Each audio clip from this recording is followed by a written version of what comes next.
Biyernes Santo o Good Friday, ano ibig sabihin nito? Ating alamin.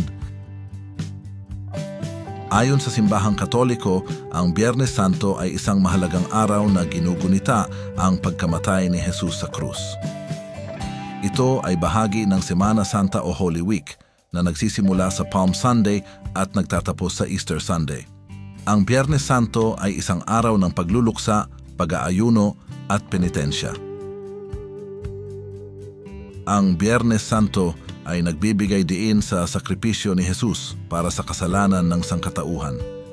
Ito ay isang panahon para sa mga tao na mag-reflect sa kanilang mga kasalanan at magsisi. Ang mga tradisyon na nauugnay sa Biyernes Santo tulad ng pag-aayuno at penitensya ay naglalayong paalalahanan ng mga tao ng kanilang mga kasalanan at ang pangangailangan para sa kaligtasan.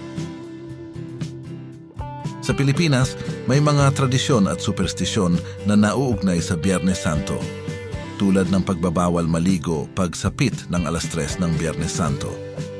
Ito ay nagsisilbing paalala sa mga tao ng sakripisyo ng Diyos at ang kahalagahan ng pagbabalik loob sa Kanya. Ang Biyernes Santo ay hindi lamang isang araw ng pagluluksa, kundi isang araw na nagbibigay ng pag-asa. Sa kabila ng pagkamatay ni Jesus, alam ng mga Kristiyano na siya ay muling nabuhay, na nagbibigay ng pangako ng buhay na walang hanggan para sa lahat ng mga nananampalataya sa Kanya. Ang mga mensaheng ito ay mahalaga sa pananampalataya ng mga Katoliko at nagbibigay ng direksyon sa kanilang buhay espiritual.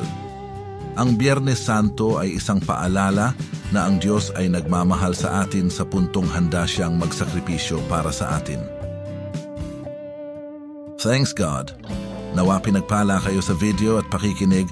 Follow niyo po si Brother Chris, like, comment and share. Thanks for watching and listening. God bless you.